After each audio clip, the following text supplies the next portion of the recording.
ও দুনিয়ার মুসলমান, সন্তানের লাশ যে বাবা কাঁদে নিছে, এই বাবা জানে সন্তানের লাশ কত ভারী।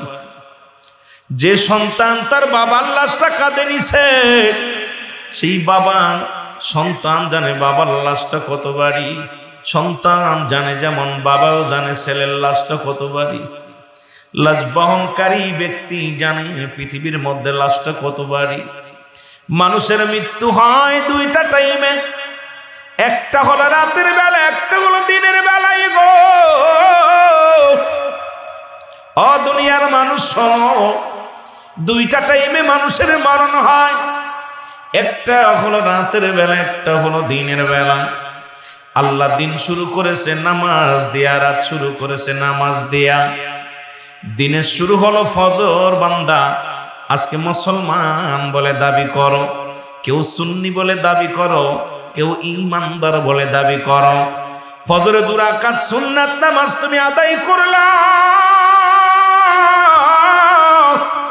সঙ্গে সঙ্গে তুমি হয়ে গেলা আমার রাসূলের প্রেমিক। 2 রাকাত ফরজ নামাজ তুমি আদায় করলা, সঙ্গে সঙ্গে তুমি হয়ে গেলে আমার আল্লাহর গোলাম। এখন যদি দিনের মধ্যে তোমার মৃত্যু হয়, তুমি হবে আমার রাসূলের প্রেমিক, আল্লাহর গোলাম। জোরে জোরে চিল্লায়া বলা যাবে না সুবহানাল্লাহ? এখন নামাজই পড়ো নাই, কেমনে তুমি সুন্নি বলে দাবি করো? তুমি কেমনে দিন শুরু করলা মুসলমান বলে দাবি করলা? নামাজই পড়লা না, সুন্নাত পড়লা না, মুখের দাড়িগুলো বারবার তুমি শেভ করলা, ছুরি লাগাইলা, আর আইসা বলো আমি সুন্নি, আমি মুসলমান। রাসূলের সুন্নাত তরিকায় তুমি চললা না। ও মুসলমান, সুন্নাত তুমি আদায় করলা, নবীর প্রেমিক হইয়া গেলা। ফরজ তুমি আদায় করলা, নবীর গোলাম, আল্লাহর গোলাম হয়ে গেলা। এখন মৃত্যুকালে তুমি ধন্য, মরণেও তুমি ধন্য, কবরেও তুমি ধন্য, হাসরেও তুমি ধন্য রে মুসলমান। এখন দিন শুরু করেছো ও মুসলমান, আল্লাহ দিন শুরু করেছে নামাজ দিয়া, রাত শুরু করেছে আল্লাহ নামাজ দিয়া।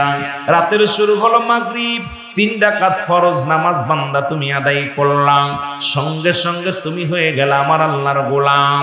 2 রাকাত সুন্নাত নামাজ তুমি আদায় করলাম, সঙ্গে সঙ্গে তুমি হয়ে গেলে আমার নবীর প্রেমিক। এখন রাত্রে যদি তোমার মৃত্যু হয়,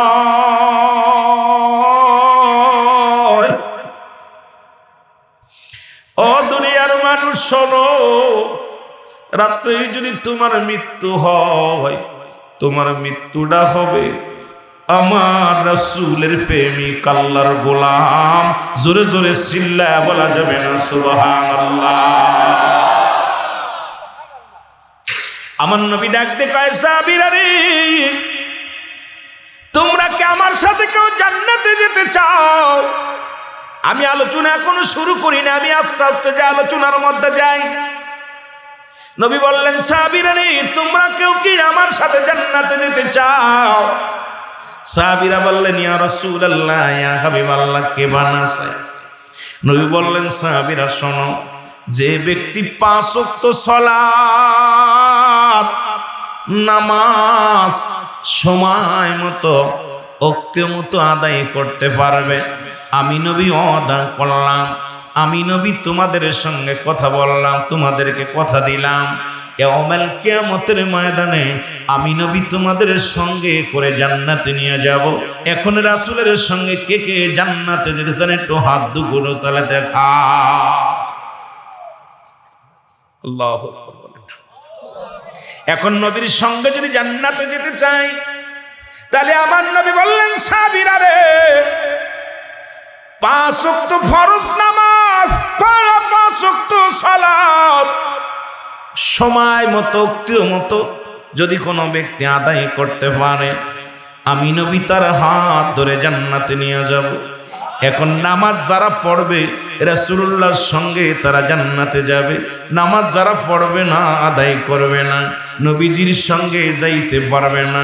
আজ থেকে নামাজও ছাড়তে চাই না, রাসূলকেও ভুলতে চাই না, নামাজও পড়তে চাই, রাসূলকেও চাই। আর ওই আমার আল্লাহ রেখেছে একটা নয়, 2টি নয়, 8টা জান্নাত প্রস্তুতি করে।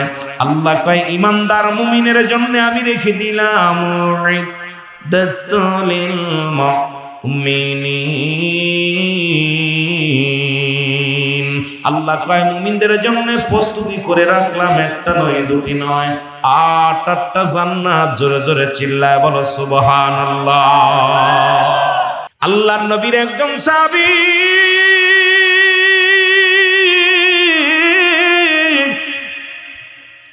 নাম হলো আব্দুল্লাহ আনসারী, নাম হলো আব্দুল্লাহ আনসারী। আনসারী নামাজ শেষ করে যাইতে একটু দেরি হয়েছে। আমার অনেক মা বোনদের দেখলাম গো, আমার মা বোন ডাকতে বলে, এবার আনসারীর বিবি ডাকতে বলে, স্বামী আপনি প্রতিদিন নামাজ শেষ করে আগে আগে চলে আসেন, আজকে কেন এত দেরি হলো একটু জানতে পারবো কি? ডাকতে কয়, বিবি ও আমার বিবি, আমি আনসারী রাসূলুল্লাহ ওয়াজ করতেছিলাম, আমার নবী ওয়াজ করতেছিল, সেই ওয়াজ শুনতে যাইয়া একটু দেরি হয়ে গেছে। আনসারী বিবি ডাকতে কয়, স্বামীরে আপনার কাছে অনুরোধ করি, আপনার কাছে অনুনয় বিনয় করে বলি, স্বামী আমার নবী কি ওয়াজ করছে আমার একটু শোনায় যান, আমার নবী কি ওয়াজ করছে আমি একটু জানতে চাই। রাসূলুল্লাহ কি ওয়াজ করছে আগে জানতে চাই। কেমন বিবি আর কেমন স্বামী গো। আমাদের বউগুলো বাড়ি গেলে কয়, কোন কোয়াতায় গেছিল ওয়াজ শুনতে? কে খিচুড়ি দিছেনি, তাবারক দিছেনি?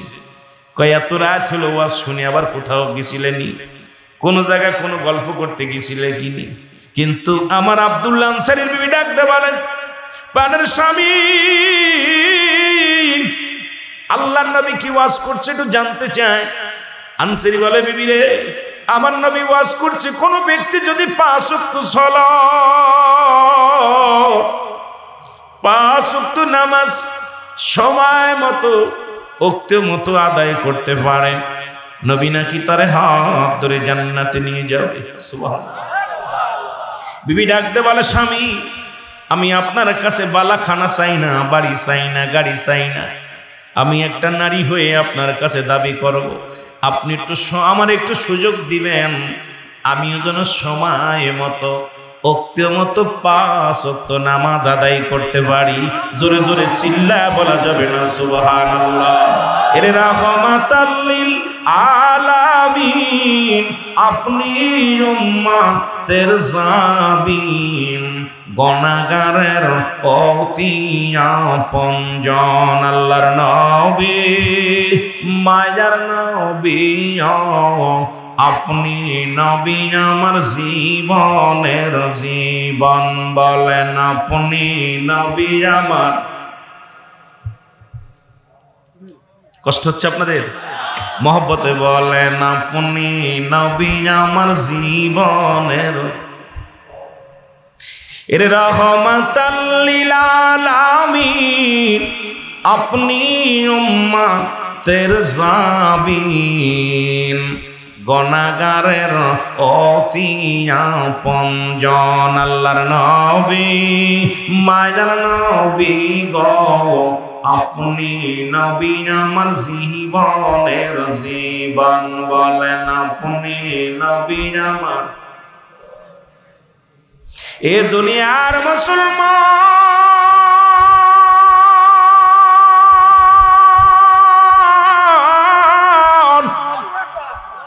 নবী জীবন বললাম এই জন্য অনেক কালেমের কষ্ট লাগবে গো। নবী বলছেন, হায়াতি খায়রুল লাকুম, আমার হায়াতের জিন্দেগিটা উম্মতের জন্য বড় কল্যাণ স্বরূপ। সুবহানাল্লাহ। আবার আমি দুনিয়া থেকে বিদায় নিছি, ওয়াফাতি খায়রুল লাকুম, নবীকে আমি দুনিয়া থেকে বিদায় নিছি, এটা উম্মতের মঙ্গলের জন্য। সুবহানাল্লাহ বলেন না? এই জন্য বললাম আপনি নবী আমার জীবনের জীবন, বলেন আপনি নবী আমার। এ দুনিয়ার মুসলমান শোনা নাও, যে কথাগুলো আমি বলতেছিলাম দিলের কান্ডা লাগা শোনো। বিবি ডাকতে বলে, স্বামী আমি 5 ওয়াক্ত নামাজ ওই সালাত যেন আদায় করতে পারি, আপনি একটু সুযোগ আমারে করে দিবেন, আমি যেন নবীর সনে আপনার সনে জান্নাতে যেতে পারি। রাসূলুল্লাহ সালাত আদায় করে সালাম ফিরানোর আগে দেখে আব্দুল্লাহ আনসারী প্রতিদিন নামাজে আসে, যেমন আমাদের ইমাম সাহেব হুজুর, শহীদুর রহমান সাহেব নামাজ পড়ায় মুসল্লি কজন আছে উনি বলে দিতে পারে। মুসল্লিদের চেহারা দেখে 5 ওয়াক্ত সালাতের ভিতরে মুসল্লিদের সঙ্গে কি হয়, মিলন হয়, দেখা হয়। কোন মুসল্লি যদি একদিনের জায়গা 2 দিন না আসে, ইমাম সাহেব হুজুর জিগায় আমাদের অমুক মুসল্লি কই, অমুক মুসল্লিকে দেখি না কেন? কারণ ইমাম সাহেব হুজুর মুসল্লিদেরকে খেয়াল রাখে। মায়ার নবী ডাকতে বলে, আমার সাহাবীরা রে, আজ 3টা দিন হয়ে গেল সব সাহাবীরে দেখি, কিন্তু আমার আব্দুল্লাহ আনসারী নামাজে আসে দেখি সে আসতে, কিন্তু সালাম ফিরায় ধরে মেরে চলে যায়। কিসের জন্য সালাম ফিরায় তারে দেখতে পাই না? সাহাবীরা বলে, ইয়া রাসূলুল্লাহ, ইয়া হাবিবাল্লাহ, নিশ্চিত দুনিয়ার কোনো কাজে ব্যস্ত আছে, নিশ্চিত কোনো ঝামেলার মধ্যে আছে, নিশ্চিত হয়তো বিবির প্রেমে পড়ে গেছে, না হয় দুনিয়ার প্রেমে পড়ে গেছে। আল্লাহর নবী বলে, সাহাবীরা রে, আমি নবী নিজেই খবর নিব কেন আসে নাই, আমি নবী নিজেই খবর নিব, আমি যাব ওখানে সাহাবীর বাড়ি। নবীজি চলে গেলেন সাহাবীর বাড়ি, সালাম দা, আসসালামু আলাইকুম ইয়াল বাইত। একবার নয়, দুবার নয়, 3-3বার সালাম দিলেন। রাসূলুল্লাহ সালাম দিলেন, নবী সালাম দিয়া কোনো উত্তর পাইল না রে। নবী মনে একটু কষ্ট পেয়ে নবীজি চলে আসলেন। পিছন থেকে দৌড়াইতে দৌড়াইতে আব্দুল্লাহ আনসারী যাইয়া রাসূলুল্লাহর পাশাপাশি যাইয়া যায় বলে, ওয়ালাইকুম আসসালাম ইয়া রাসূলুল্লাহ, ওয়ালাইকুম আসসালাম ইয়া হাবিবাল্লাহ, ওয়ালাইকুম আসসালাম ইয়া রাহমাতাল লিল আলামিন। জোরে জোরে চিল্লায়া বলা যাবে না সুবহানাল্লাহ? আল্লাহর নবী ডাকতে বলে, আনসারী রে, আমি 3বার তোমার সালাম দিয়েছিলাম, 3বারও একবারও জবাব পাইলাম না, আবার 3বারই তুমি উত্তর দিলে, তার মানে আর বুঝতে বাকি নাই তুমি নিশ্চিত ঘরের মধ্যে ছিলে, আমার সালামের জবাব দেও নাই। আনসারী বলে, ইয়া রাসূলুল্লাহ, ইয়া হাবিবাল্লাহ, নবী গো, মায়ের নবী, আমি কেন সালামের জবাব দিই নাই, কেন আপনার উত্তর দিই নাই, এই কেনর জবাব আমি দিতে পারবো না ইয়া রাসূলুল্লাহ, ইয়া হাবিবাল্লাহ। আপনি যদি দয়া করে একটু বাড়িতে যাইতেন, আপনি যদি দয়া করে আবার একটু আমার ঘরে যাইতেন, তাহলে আমি বলতে পারতাম কেন আপনার সালামের জবাব দিই নাই রে। কেমন নবী গো, কেমন নেতা। নবী বললেন, চলো যাই আনসারী, চলো যাই। রাসূলুল্লাহ রওনা হয়ে গেলেন, যে আনসারীর ঘরের দরজায় গেলেন, আনসারী দরজাটা খুলে দিলেন। দরজাটা খুলে দেওয়ার সঙ্গে সঙ্গে নবীজি দেখতে পাইলেন আনসারী ঘরের মধ্যে বিশাল একটা গর্ত খোঁড়া। নবী বললেন, সাহাবীরে, তোমার ঘরের ভিতরে এত বড় গর্ত কেন? আনসারী বলে, নবী গো, আপনি যখন আমারে সালাম দিয়েছিলেন নবী গো, ও মায়ার নবী, তখন আমি আনসারী, ইয়া রাসূলুল্লাহ, ইয়া হাবিবাল্লাহ, তখন আমি আনসারী উলঙ্গ অবস্থায় ওই গর্তের মধ্যে বসেছিলাম, আমার গায়ে কোনো পোশাক ছিল না, এই জন্য আপনার সালামের জবাব দিতে পারি নাই। আমার নবী আনসারী, তুমি কি শুনাইলা?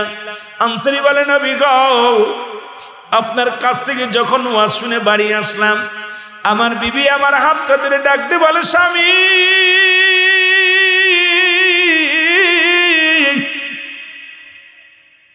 স্বামী রে, আপনি 5 ওয়াক্ত সালাত আদায় করে জান্নাতে যাবেন, আপনি আমার একটু সুযোগ করে দিবেন, আমিও যেন রাসূলুল্লাহর সঙ্গে জান্নাতে যেতে পারি। ইয়া রাসূলুল্লাহ, ইয়া হাবিবাল্লাহ, এই জন্যে আমি বাড়ি চলে আসি। আমাদের স্বামী স্ত্রী মিলে একখানা কাপড়, যখন আমি নামাজে আসি, আমার বিবি উলঙ্গ হইয়া ওই গর্তের মধ্যে বয়া থাকে গো নবী। আবার যখন আমি বাড়ি ফিরে যাই, আমি ওই গর্তের মধ্যে ঢুকে কাপড়খানা খুলে আমার বিবিরে দিই, আমার বিবি নামাজে দাঁড়ায়া যায়। আপনি যখন আমার সালাম দিয়েছিলেন, আমার গায়ের মধ্যে কোনো কাপড় ছিল না, আমার গায়ের মধ্যে কোনো পোশাক ছিল না। ইয়া রাসূলুল্লাহ, ইয়া হাবিবাল্লাহ, এই কারণে আমি আমার সালামের আপনার সালামের জবাব দিতে পারি নাই। আমার নবী ডাকতে বলে, আনসারীরা আমার মুখে আয়, আনসারী আয়, আমি নবী কথা দিলাম রে,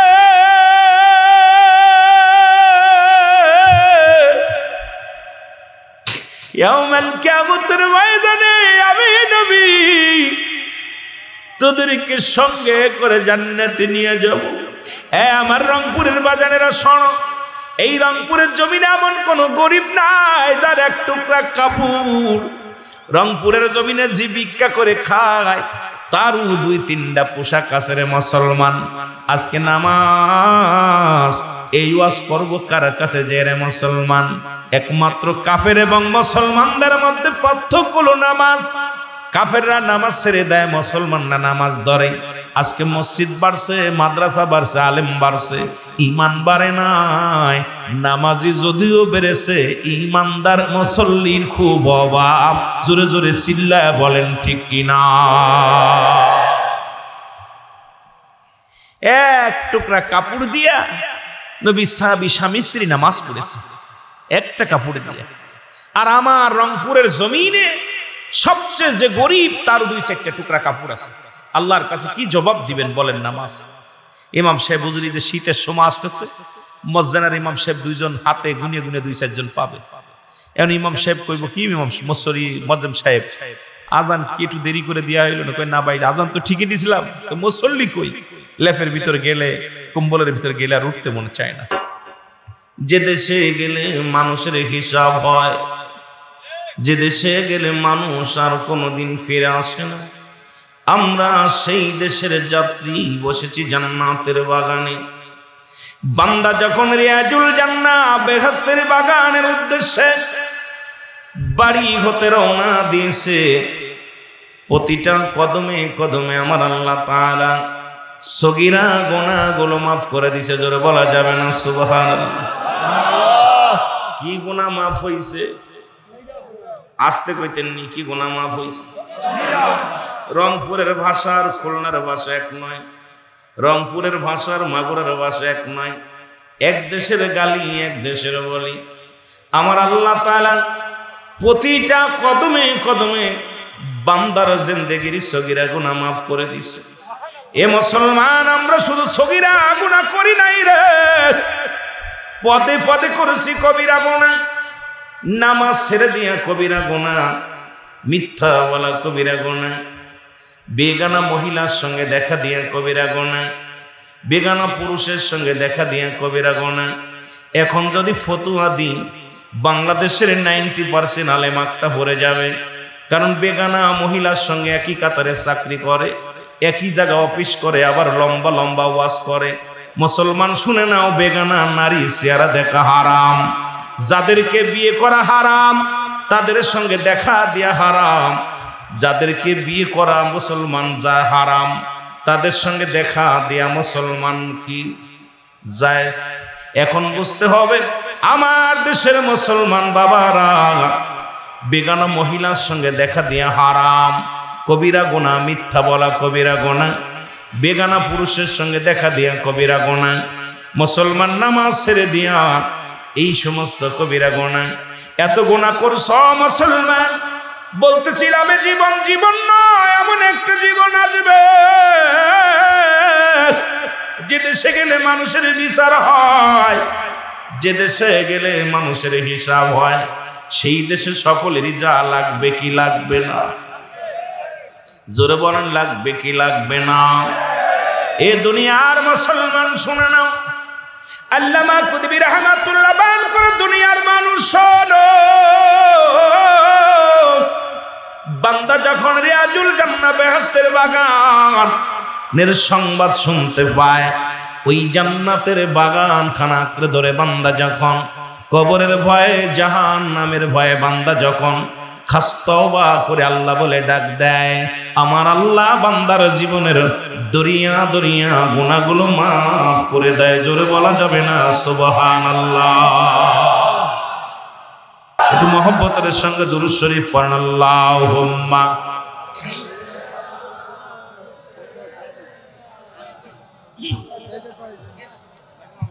ওরে আজ না হয় কাল তুমি যাইবা কবরে, যাইবার কালে দেখবে চেয়ে গো তোমার ছবি রইল পড়ে, যাবার বেলাই দেখবে চেয়ে গো তোমার ছবি রইল।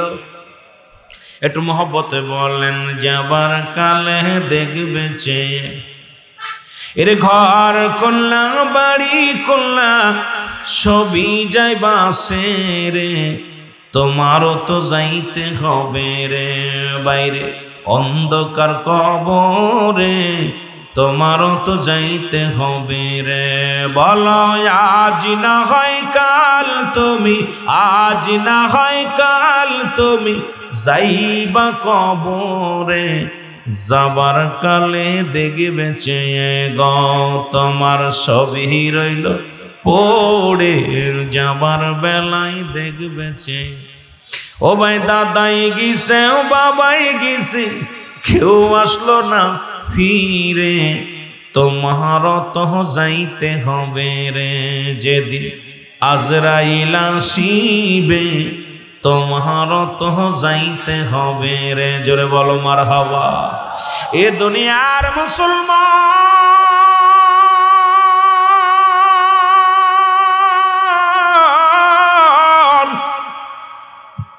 আল্লাহ বলেন আমি আল্লাহ এক। কয়জন? জোরে বলেন আল্লাহ কয়জন? ও মুসলমান আল্লাহ কয়জন? এ মুসলমান, আজকে যারা আল্লাহর সাহায্য বাদ দিয়া দেব দেবীর সাহায্য নেয়, আল্লাহর সাহায্য বাদ দিয়া যারা অন্যকে ভগবান বানায় চলতে চায়, আল্লাহর সাহায্য বাদ দিয়া যারা দ্বিতীয় ভগবান বানায়, আল্লাহ রাব্বুল আলামিনের যারা ও মুসলমান শুনে নাও, আল্লাহ কয় বান্দা আমি আল্লাহ এক, আমি আল্লাহ এক, কাউকে আমি জন্ম দিই নাই, কারো থেকে জন্ম নিই নাই। আসমান জমিনের মধ্যে আমার সমতুল্য সমকক্ষ আর কেউ নাই, সুতরাং একমাত্র গোলামি করব কার? জোরে বলেন কার? আরো জোরে বলেন কার? একটু মহব্বতে চিল্লায়া বলেন আল্লাহু আকবার। নারে তাকবীর, নারে তাকবীর, আলহামদুলিল্লাহ বলেন। আজকের মাহফিলের প্রধান অতিথি আলহাজ জনাব মোহাম্মদ তানভীর হোসেন সাহেব, উনি আমাদের আশরাফ ভাই, উনি আমাদের মাঝে আগমন করেছে। জোরে বলেন মারহাবা। আর একটু জোরে বলেন মারহাবা। আল্লাহ ওনার হায়াতের মধ্যে বরকত দান করুক, সকল বলেন আমিন। আরো জোরে বলেন আমিন। কষ্ট হচ্ছে আপনাদের? আল্লাহ কারো জন্ম দিছে? আরো জোরে বলেন জন্ম দিছে? কারো থেকে জন্ম নিছে? আরো জোরে বলেন। তার সমতুল্য কেউ আছে? তার সমকক্ষ কেউ আছে? তার কারো সে কারোর মুখাপেক্ষী? জোরে বলেন মুখাপেক্ষী। আল্লাহ কারোর মুখাপেক্ষী নাই। জোরে বলেন ঠিক কি না? ঠিক কি না? ইনি হিদায়াতের মালিক আমরা আমির হয়েছি, মৌলানা হয়েছি, মুফতি সাহেব হয়েছি, পীর সাহেব হয়েছে। কোরআনটাকে তিনটা ভাগ করে ফেলেছে। কয়টা ভাগ? রাগ করবেন নাকি? কথা বলেন, রাগ করবেন? কোরআন কয়টা ভাগ হয়েছে? তিনটা ভাগ হয়েছে। আমি আলোচনা করলাম মূল ধারা, এখন আস্তে আস্তে যাবো ধীরে ধীরে। কয়টা ভাগ হয়েছে? তিনটা। রাগ করবেন না ভাই, আমি বোঝানোর জন্য বলতেছি। তিনটা ভাগ, তিনজন নিছে। কয়টা ভাগ? তিনজন নিছে। যদি আমার যুক্তি যদি আপনাদের কাছে গ্রহণযোগ্য হয় মানবেন, না হলে ক্যান্সেল করবেন। আমি অনুরোধ করছি আগে যে আমারটা মানতে হবে না। আমি কোনো মাকসুদ নয়, মকসুদ যদি আমি মনে করেন তাহলে আপনি গুনাহগার হয়ে যাবেন। কথা বলছেন? আমার কথাগুলো যদি গ্রহণযোগ্য হয় তাহলে মানবেন, না হলে ছুঁড়ে ফেলবেন। তিনটা, কোরআনটা তিনটা ভাগ করছে। কয়টা ভাগ? জোরে বলেন কয়টা ভাগ? এক ভাগ নিচে আমার দেশের আমার বাবারা, এক ভাগ নিচে পীর সাহেব কেবলারা। দেখবেন যত পীর মুরিদির ওয়াজ আছে সবগুলো তারা আলোচনা করে। যত যাতে মুরিদ কতগুলো বাড়ে না, মুরিদ বাড়ে কমে, এটা চিন্তা। কোনদিন পীর কমে মুরিদ কমে যাবে এই ওয়াজ জীবনও করবে না। করবে? কথা বলেন করবে? কোনদিন করবে না। এই ভাগটা নিয়েছে ওরা পীর সাহেবরা। ওরা দেখবেন পীর হর, পীরের মুরিদ বাড়বে কোন কোন আয়াত পাঠ করলে, এই আয়াতগুলো বেশি বেশি তেলাওয়াত করে, এরপর রিসার্চ করে এটার পর আলোচনা করে। আর একটা ভাগ নিচে আমার তাবলিগ জামাতের ভাইরা। দেখবেন নেকির যত ওয়াজ আছে, ইন্দা ওয়াজ আসলে যত নেকির ওয়াজ, একবার এটা বললে এত নেকি, একবার এটা বললে এত নেকি, এত নেকি। আমি আগেই ক্ষমা চেয়ে নিচ্ছি, কেউ রাগ হলে রাগ করো না, আমি আমার ব্যক্তিগত মত প্রকাশ করতেছি, কথা বুঝেন নাই। আরেকটা ভাগ নিছে আমাদের দেশে, আমরা জামাত ইসলাম যারা, দেখবেন যত সংগ্রামী আলোচনাগুলো হিট করা ওয়াজ, যত হিট হয় মানুষকে স্পিরিট দিয়ে মানুষকে তেজায়, মানে এটা রক্ত গরম ওয়াজ, এই ওয়াজগুলো আমার জামাত ইসলামের ভাইয়ার আমরা করি, ঠিক কিনা? এই তিনটা ভাগ, আমার কথায় তিনটা ভাগকে পরিপূর্ণভাবে মেনে বুঝে চলার নামই হলো ইসলাম, জোরে বলেন ঠিক কিনা? কিছু ছাড়বেন, কিছু ধরবেন, কিছু বলবেন, কিছু বলবেন না, এটার পক্ষে আমি না। রাগ করেন? আমি কি বুঝাইতে পারছি? যদি আপনার ভালো লাগে আলহামদুলিল্লাহ, না লাগলে আলহামদুলিল্লাহ। আমি কাউকে বাঁধানোর জন্য নয়, আমি শুধু বোঝানোর জন্য। তিনটাকেই কোরআনের কিছু অংশ মানবেন, কিছু মানবেন না, এটা তো আপনার জন্য কোরআন সংবিধান নিয়ে আসছেন, সেই কোরআনের আইন, আপনি কিছু মানবেন, কিছু মানবেন না। হারামকে হালাল বলার এখতিয়ার কারণ নাই, জোরে বলেন ঠিক কিনা? হারামকে হালাল বলার কোনো এখতিয়ার কারণ আছে? জোরে বলেন আছে? হালালকে হারাম বললে সে কাফের, কাফের, কাফের। আবার হারামকে যদি হালাল বলে সেও কাফের, জোরে বলেন ঠিক কিনা? সুতরাং আপনি কিছু মানবেন, কোরআনের আপনার বিপক্ষে গেলেই বলে যেটা মানবো না, আপনার মানবো না।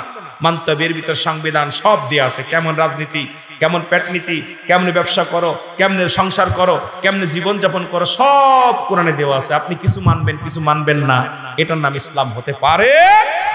যেটা বলেন ঠিক কিনা? আমি আপনাদেরকে আগেই বলছি যে বাবা কষ্ট পেন না, আমি বোঝানোর জন্য বলতেছি যে কোরআনটা যদি কোনো ব্যক্তি মানে, কোরআন হাদিস ইজমা কিয়াস, তার জীবন বিধান চলার জন্য কোরআনই যথেষ্ট, জোরে বলেন ঠিক কিনা? যুবক জীবন দিয়া প্রমাণ করলো ইসলাম সত্য, ইসলাম জিনাকারীকে সমর্থন দেয় না। রাসূল তো নিজেই বলছে দুইটা জিনিস যে হেফাজত করতে পারবে আমি নবী তার হাত ধরে জান্নাতে নিব। নাম্বার 1 দু গালের মধ্যবস্তু, নাম্বার 2 দু পায়ের মধ্যবস্তু, পুরুষ লিঙ্গ স্ত্রী লিঙ্গ, এই দুইটা যে ব্যক্তি হেফাজত করতে পারবে আল্লাহর নবী তার হাত ধরে জান্নাতে নিবে। নবীর সাথে জান্নাতে যেতে চান কি চান না? আমিন বলেন। নারায়ে তাকবীর, নারায়ে তাকবীর। মাঝে মাঝে নারায়ে রিসালাতও দিবেন, ভয় নাই। ওই যে আমার ভাই দিছে লিল্লাহি তাকবীর, নারায়ে তাকবীর। নারায়ে তাকবীর শব্দের অর্থ উচ্চ আওয়াজ, আল্লাহর জন্য তাকবীর দাও। লিল্লাহি তাকবীর, আল্লাহর জন্য, আল্লাহর জন্য তাকবীর দাও। কথা বুঝলেন? মাঝে মাঝে নারায়ে রিসালাতও দিবেন, কারণ ইয়া রাসূলুল্লাহ, কারণ কোরআনটা ইসলাম, দিন ইসলাম, দিন ইসলাম জিন্দাবাদ বলেন। ইসলামটা আমার নবীর কাছে আইছে, জোরে বলেন ঠিক কিনা? নবীর মাধ্যমে আনছে, এই জন্য দিন ইসলাম মাঝে মাঝে বলবেন। এই নারী ঠেলাঠেলি বন্ধ করেন, সবাই ঠেলাঠেলি বন্ধ করে আমরা এক হই। নবীজি বলছে বাল্লুহা কিলাম, এই দুনিয়াটা পচা দুর্গন্ধ মরি। মানুষের চরিত্র হলো কুকুরের চরিত্র। কুকুর যেমন মরি পাইলে খুশি হয়, শেষ জামানার মানুষগুলো ওই রকম সম্পদ পাইলে খুশি হবে। আজকে আমাদের এর লগে এর মিল নাই, মতের লগে মেয়ের মতের লগে ওর মতের মিল নাই। এইটা দেইকা ইহুদি নাসারা আমাদের শত্রু, বন্ধু না, তারা হাতে তালি দেয়। জোরে বলেন ঠিক কিনা? ঠিক কিনা? ঠিক কিনা? নবীজির কথাগুলো সেই কত বছর আগে বলে গেছেন। বাল্লুহা কিলাফ, এই দুনিয়াটা যেমন কুকুর যদি একটা মরি পায়, আপনাদের এই রংপুরের জমিনে যদি একটা মরি বড় একটা গরু মোরা পায়, কুকুর দেখবেন আইসা যদি পায়া যায়, ও কাউকে ভাগ দিবে না, ও হ্যাঁ হ্যাঁ কাউকে দিবেন। ওর বলেন যে একটা মরি কেউ খাইতে পারবে? কথা বলেন পারবে? তারপরে ও কি করবে? ও কাউকে ভাগ দিবে না, ও কাউকে ভাগ দিবে না। আমার ভাইয়েরা, খালি তো মরি শুধু কুকুরে খায় না, কাকেও খায়। যদি একটা কাক যদি খবর পায় একটা মরি পাইছে, কা কা করে এই রংপুরে সব কাককে খবর দিবে। কেউ চোখ খাবে, কেউ পেট খাবে, কেউ লেজ খাবে, কেউ বুড়ি খাবে, বাক করে। আজকে আমাদের মুসলমানদের সেই চক্ষু লজ্জাটা হারিয়ে ফেলেছি। আজকে যে দলই পড়ে না, যাই করেন না কেন, নিজে খামো, নিজে করবো, নিজেই নেব, অন্যর আর কোনো প্রয়োজন নাই। জোরে বলেন ঠিক কিনা? মুসলিম জাতি যতদিন পর্যন্ত কাকের মতো সংগঠিত না হবে, কে কোন দল করলো, কে কি করলো, কোন পীরের মুরিদকে দেখার বিষয় না, ইসলামের স্বার্থে যতদিন পর্যন্ত ঐক্য না হবে, যতদিন পর্যন্ত এক কাতারে না আসবে, ইসলামের পতাকা জীবনে উজ্জ্বলা সম্ভব হবে না, উড়ানো সম্ভব হবে না, হবে না, হবে না। জোরে বলেন ঠিক কিনা? কারণ ওই যে আমাদের মত কাকের মতো সংগঠিত হতে হবে। কারণ আমার ভাই, আমি মারা গেলে আপনি আমার লাশ ধরবেন, খাট ধরবেন, ও ভাই মারা গেলে ওনার খাট আমি ধরবো। এই ভাই যদি চিন্তা না থাকে যে ভাইয়ের লাশ আমি নিব, আমার লাশ ও নিবে, এই চিন্তাধারা আমাদের ভিতর আসা লাগবে। এখন আমরাও অমুসলিমদের যারা জীবনে কিছু করতে না পারে, কিছুদিন আগে দেখলাম আমার দেশের কিছু ভাইয়েরা আশ্চর্য হয়ে গেছি কিছু কিছু দেখা, ওগুলো কথাগুলো বলতে গেলে কষ্ট হয়, বলবো না, থাক এগুলো। কারণ রাসূলের দরবারে কুরআন আছে, সূরা তাওবা 6 নম্বর আয়াত। কয় নম্বর আয়াত? কথা বলেন। আমি কোরআন ছাড়া কথা বলতে রাজি নয়, বল দেখবেন 6 নম্বর আয়াত বলছে, সূরা তাওবার মধ্যে 6 নম্বর আয়াত। রাসূল আল্লাহ বলতেছেন, হাবিব আপনার কদমের মধ্যে যদি কোনো অমুসলিম আগমন করে সর্বপ্রথম তাদের বসতে দেন, নিরাপত্তা দেন। যদি আপনার নিরাপদ স্থানে পৌঁছাতে বলে পৌঁছায় দেন। যদি আপনার কাছে সাহায্য চাই সাহায্য দেন। ঘোষণা কার? খোলেন সূরা তাওবা খোলেন। কে বলছে? কথা বলেন না কেন? এখন রাসূলের কাছে গেছে, আবার রাসূলের মসজিদ, একদম বুখারীর হাদিস। কথা ভালো করে, আমি কোরআন থেকে বলছি, আপনি আয়াতটা খোঁজেন, তারপর দেখেন। বুখারীর হাদিস, রাসূল পাক সাল্লাল্লাহু আলাইহি ওয়াসাল্লাম মসজিদ নববীর মধ্যে বসে আছেন। কিন্তু আমাদের আদর্শ কি দেখেন, হুজুর সাল্লাল্লাহু আলাইহি ওয়াসাল্লামের কাছে একদল অমুসলিম আগমন করলেন। রাসূলুল্লাহর কাছে আগমন করার পর সাহাবীরা বলতে, ইয়া রাসূলুল্লাহ, ইয়া হাবিবাল্লাহ, আপনার কাছে কিছু লোক আসছে, আগত লোক আসছে। নবীজি বলে, আসতে বলো। বলে, হুজুর ওরা তো অমুসলিম, ওরা তো অমুসলিম। নবী বলে, আসতে বলো। নবীর কাছে গেলেন, রাসূলুল্লাহ কাছে গেলেন। সাহাবীরা বলতে, ইয়া রাসূলুল্লাহ, ওনাকে কোথায় বসতে দিব? নবী বলেন, উত্তম জায়গা বসতে দাও, উঠাউটি করবেন না, ছেড়ে দিব। আমার ছাত্র ভাইরা যারা, ওরা পড়া লাগবে সকালবেলা, ওদের উঠা লাগবে, এই জন্য চলে যাচ্ছে। কথা বুঝেননি? আপনার উঠবেন না, বিশেষ করে ওরা তো মুসলিম। নবীজি বলেন, ওদের বসতে দাও। কোথায়? উত্তম জায়গা। বলেন, হুজুর আমার পার্সোনাল কামরা? বলে না, উত্তম জায়গা। বলে, পাশের কামরা? বলে না, উত্তম জায়গা। বলে, হুজুর আল্লাহ রাসূল ভালো জানে। নবীজি বললেন, জি তোরা আমার কাছে আসছে, মসজিদে নববীর মধ্যে বিছনা বানায় দাও। সাদা চাদর নবীজির বিছনা বানায় দিলেন, মসজিদের মধ্যে বসলেন। নবীজি বলেন, আমার সাহাবীদের ধৈর্য ধরো, দেখি অমুসলিমেরা কি বলতে চায়। নবীজি বললেন, আমার ভাইয়েরা আপনারা কি বলতে চান বলেন। সাহাবীরা বলে, ইয়া রাসূলুল্লাহ, ইয়া হাবিবাল্লাহ, ওরা কি বলবে? আমার মুসলমান বাবারা গভীর মনোযোগ। এবার উনি বললেন, নবীজি কি বলতেছেন? নবীজি বললেন, আপনারা বলেন কি বলতে চান।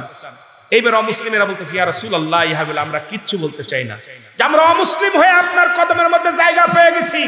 ইয়া রাসূলুল্লাহ, ইয়া হাবিবাল্লাহ, আপনি যে মহামানব, আপনি যে মহান নবী, এর মধ্যে কোনো সন্দেহ নাই। আপনি আমাদের কালেমা পড়াই দেন, আমরা 1 মিনিট অমুসলিম থাকতে চাই না। কালেমা পড়ে মুসলমান হয়ে গেছে, লা ইলাহা ইল্লাল্লাহ।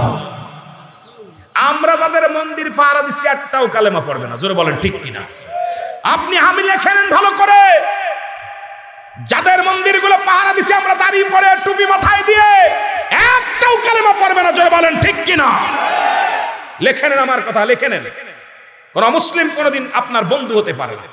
অমুসলিম কোনদিন আপনার বন্ধু হতে পারেন। হয়তো অনেকের আঘাত লাগবে, তবু বলতে হবে কথাটা। কিন্তু রাসূলুল্লাহর আদর্শ দেখে, রাসূলুল্লাহর আখলাক দেখে, চরিত্র দেখে দলে দলে মুসলিমেরা মুসলমান হয়েছে। আর আমি মৌলবীর চরিত্র দেখে এখন মৌলবীরাই ফালায়। কথা কোন ঠিক কিনা? আমার আদর্শ দেখে বক্তার কাছে আসে না, যে বক্তার কাছে গেলে ঈমান হারায় ফেলে। রাসূলুল্লাহর আদর্শের সঙ্গে মিলাইতে চান আমার বাবারা। এই জন্য অসংখ্য কাফের বেঈমানদেরকে দাওয়াত দিছে, আমরা মুসলমানদের দাওয়াত দেই কুল পাচ্ছি না। জোরে বলেন ঠিক কিনা? আর একটু জোরে বলেন ঠিক কিনা? আমার ভাইরা, অল্প একটু কথা বলবো, যেহেতু মসজিদের শনে আপনারা, আমি প্রথম একটা আয়াত পাঠ করেছিলাম সূরা ইউনূসের মধ্যে 11 নম্বর পারা 62 নম্বর আয়াত। সূরা ইউনূসের মধ্যে 11 নম্বর পারা 62 নম্বর আয়াত। আল্লাহ বলে, আলা সাবধান, ইন্না নিচ্চালা ইন্না উল্লাহি, আল্লাহর তরফ থেকে, আল্লাহ যারা মাহবুব বান্দা হয়, লা নাই খাউফুন শব্দের অর্থ ভয়, আলাদা অবস্থান করে, হুমদের উপরে হাজানুন, তাদের কোনো চিন্তা নাই, ভাবনা নাই। এই কথাটা বলতে যায় আমি আয়াতটা তেলাওয়াত করে আমি শুরু করেছিলাম। আমি কিন্তু আমার আসল আলোচনা আমি যেতে পারি না। এখন আলোচনা এখনো মূল ধারায় যেতে পারি নাই। শুধু যুবকদের কিছু কথা বুঝাইছি, হকের কথা কিছু, আমলের কথা, মরণের কথা, কিছু বাস্তবতা নিয়ে কিছু কথা বলছি। খেয়াল করবেন কথাগুলো। এই আপনাদের দিল্লির বাদশাহ নাম হলো শাহজাহান। কি নাম? ভারত চেনেন? ভারত শুনেছেন নাম? ইন্ডিয়া শুনেছেন নাম? ইন্ডিয়া গেছেন নি কেউ? আমার বক্তা, আপনি তো গেছেন আগে 1 নাম্বার, ওটা তো বাদ। আর কেউ গেছেন? ভারতে একটা মসজিদ আছে, নাম হলো দিল্লির জুমা মসজিদ। নাম কি? নাম জোরে বলেন। দিল্লির জুমা মসজিদ, যেটা নাম হয়েছে দিল্লির জুমা মসজিদ। এই মসজিদে যে ব্যক্তি নামাজ পড়েছেন, নামাজ পড়লে দেখবেন ওই মসজিদের মধ্যে একটা মানুষকে একাধিক মানুষ দেখা যায়। মনে হয় যে আপনার ডানেও মানুষ, বামেও মানুষ, সামনেও মানুষ, পিছনেও মানুষ। পড়লে পারে কেমন যেন মনে হয় ডান পাশেও মানুষ, বাম পাশেও মানুষ। আর এই মসজিদটা বানাইছে কে জানেন? এই মসজিদটা বানাইছে বাদশাহ শাহজাহান। আল্লাহু আকবার বলেন না? কে বানাইছে? বাদশাহ শাহজাহান উনি যখন মসজিদখানা বানাইলেন 10,000 কর্মী দিয়া। কত হাজার? মসজিদের ইতিহাসটা শুনে নেন। আর এখানে আপনাদের মসজিদ হচ্ছে এজন্যই অনেক আপনারা কর্মী আছেন। কত হাজার? 10,000 কর্মী। একাধিক প্রতিনিয়ত কাজের শুরু থেকে এক খতম কোরআন শরীফ খতম করে কাজ শুরু হতো, আবার এক খতম কোরআন শরীফ শেষ করে কাজ বন্ধ হতো প্রতিদিন। কয়দিন? 10 বছর সময় লাগলো মসজিদ হতে। কয় বছর? এই 10টা বছর সাধনা করে একখানা মসজিদ বানাইলেন বাদশাহ শাহজাহান। প্রথম জুম্মার ইমাম হইলেন বাদশাহ শাহজাহান। ইমাম দিলেন আপনার ওই ভারতের যিনি ফুরপুরা শরীফের আল্লাহর একজন ওলি, ওনাকে দিলেন ইমামতি করতে। প্রথম জুম্মার নামাজের মুসল্লি বাদশাহ শাহজাহান। নামাজ শেষ হয়ে গেল। নামাজ শেষ হওয়ার পর রাতের অন্ধকারে এলহাম আসলে বাদশাহ শাহজাহান, তুমি যে নামাজ পড়েছো কারুন নামাজ হয় নাই। কারুন নামাজ হয় নাই। ইতিহাসটা শোনেন। বাদশাহ শাহজাহান চিন্তা করে নামাজ হয় নাই, ঘটনাটা কি? বিপদে পড়ে গেছে। উনি পরে চিন্তা করলো নামাজে কি সূরা কিরাতে ভুল হয়েছে না কি হলো? কয় যত মুসল্লি আছে ইমাম সহকারে কারুন নামাজ হয়নি। দ্বিতীয় জুম্মা নামাজ পড়লেন। দ্বিতীয় জুম্মার নামাজে একই হেলাম শুনলেন, হে বাদশাহ শাহজাহান, তোমার মুসল্লি তোমাদের যারা নামাজ কারুন নামাজ হয়নি। 2 জুম্মা চলে গেল। তৃতীয় জুম্মায় স্বপ্নে একই দেখেন। বাদশাহ শাহজাহান কাঁদতে লাগলেন, আল্লাহ কি হয়েছে? আমি নামাজ মুসল্লিদের হচ্ছে না, আমার হচ্ছে না। কি এখানে কোনো হারাম টাকা আছে না কোনো হারাম পন্থা অবলম্বন করছে না কোনো কি হয়েছে একটু বলে দেন।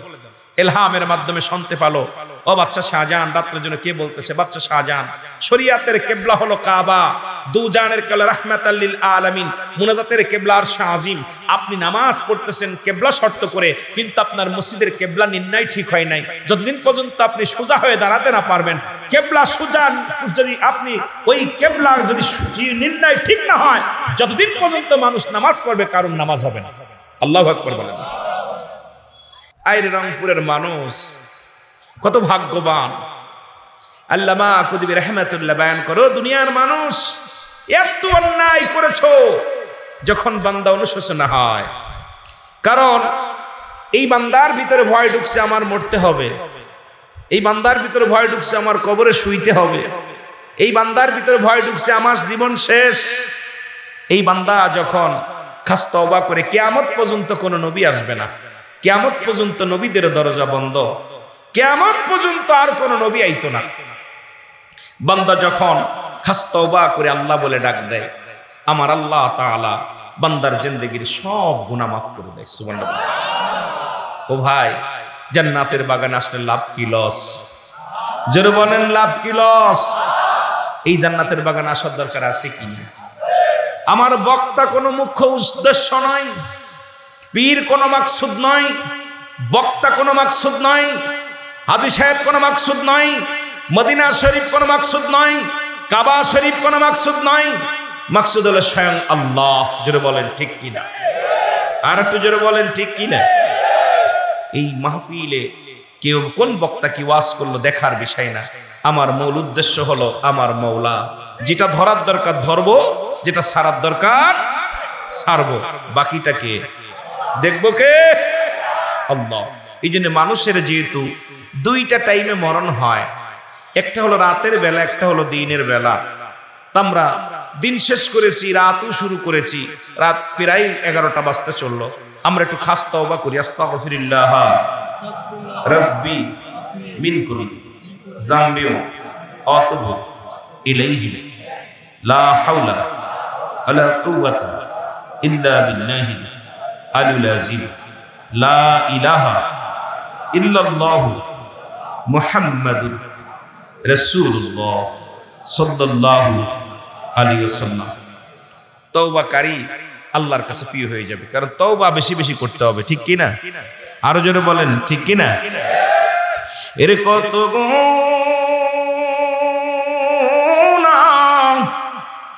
করছি রে মওলা জীবনে,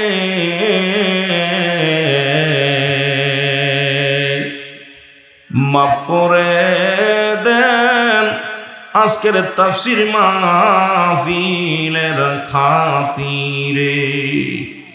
তুমি যদি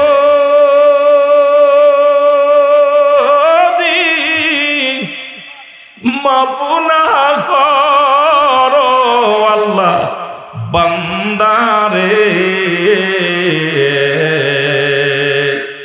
তোমার বান্দা যাবে গো মাওলা কার কাছে, তোমার বান্দা যাবে গো মাওলা কার কাছে। আল্লাহুম্মা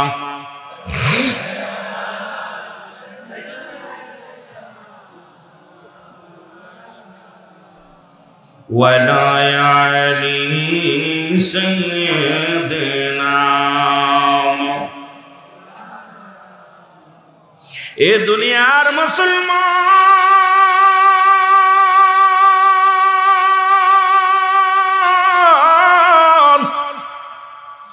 পৃথিবীর মধ্যে আসার একটা সিরিয়াল আছে যার কোনো সিরিয়াল নাই। দেখা যায় সন্তানের লাশ বাবার কাঁধে, বাবা আল্লাহ সন্তানের কাঁধে, দাদা জিন্দা নাতি নাই। এই পৃথিবীর মধ্যে আসার একটা সিরিয়াল আছে যার কোনো সিরিয়াল নাই।